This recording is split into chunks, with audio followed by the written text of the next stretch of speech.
Hi ಎಲ್ಲರಿಗೂ.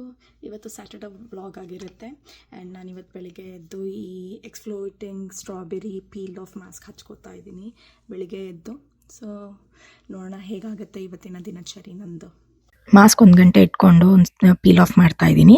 ತುಂಬ ಖುಷಿ ಆಯಿತು ಇವತ್ತು ಆಫ್ಟರ್ ಅ ಲಾಂಗ್ ಟೈಮ್. ಯಾಕಂದರೆ ಕೀಮೋ ಆದಮೇಲೆ ನನ್ನ ಸ್ಕಿನ್ನೆಲ್ಲ ಒಂದು ಸ್ವಲ್ಪ ಡ್ರೈ ಅನ್ನಿಸ್ತಾ ಇತ್ತು. ಸೊ ಈ ಪೀಲ್ ಆಫ್ ಮಾಸ್ಕ್ ಹಾಕಿದ್ಮೇಲೆ ಒಂದು ಸ್ವಲ್ಪ ಅದಕ್ಕೆ ಜೀವ ಬಂದಂಗೆ ಆಗಿದೆ.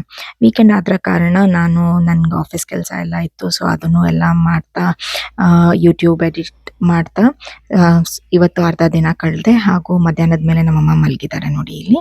ಆ್ಯಂಡ್ ಈವ್ನಿಂಗ್ ಆದಮೇಲೆ ಒಂದು ಸ್ವಲ್ಪ ಕಾಫಿ ಕುಡಿಯೋಣ ಅನಿಸ್ತು. ಸೊ 1 ಕಪ್ ಕ್ಯೂರಿಗಲ್ಲಿ ನಂದು ಪಾಡ್ ಹಾಕಿ ಕಾಫಿ ಮಾಡ್ಕೋತಾ ಇದ್ದೀನಿ. ಆ್ಯಂಡ್ ಆಲ್ಸೋ ನನ್ನ ಪಟೇಲ್ ಬ್ರದರ್ಸಲ್ಲಿ ನನಗೆ ಶುಗರ್ ಕೇನ್ ಸಿಕ್ತು. ಸೊ ಶುಗರ್ ಕೇನ್ ಜ್ಯೂಸ್ ತುಂಬ ಇಷ್ಟ, ಅದನ್ನು ಮಾಡ್ಕೋತಾ ಇದ್ದೀನಿ.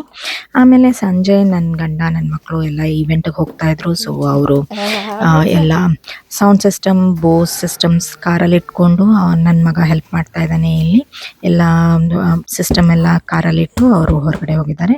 ವೀಕೆಂಡ್ ಆದ ಕಾರಣ ನಾನೆಲ್ಲ ನಂದು ಕ್ಲಾಸೆಟ್ ಎಲ್ಲ ಕ್ಲೀನ್ ಮಾಡಿ ಸ್ವಲ್ಪ ಡೊನೇಷನ್ಗೆಲ್ಲ ಪ್ಯಾಕ್ ಮಾಡಿಟ್ಟಿದ್ದೀನಿ. ಸೊ ನೆನ್ನೆ ನಾವು ಕಾಂತಾರ ಮೂವಿ ನೋಡೋಕ್ಕೆ ಹೋಗಿದ್ವಿ. ಸೊ ತುಂಬ ಚೆನ್ನಾಗಿತ್ತು movie. And also just to wrap the Saturday evening ಸ್ವಲ್ಪ ಸ್ಟ್ರೋಲ್ ಬ್ಯಾಕ್ ಯಾರ್ಡಲ್ಲಿ ಗಿಡಗಳನ್ನೆಲ್ಲ ನೋಡಿ ತುಂಬ ಆನಂದ ಆಯಿತು. Just gearing up for my next chemo. ಎಲ್ಲ ಸರಿಯಾಗಲಿ ಅಂತ ಆಶಿಸ್ತಾ ಈ ವ್ಲಾಗನ್ನು ಮುಗಿಸ್ತಾ ಇದ್ದೀನಿ. ಬಾಯ್.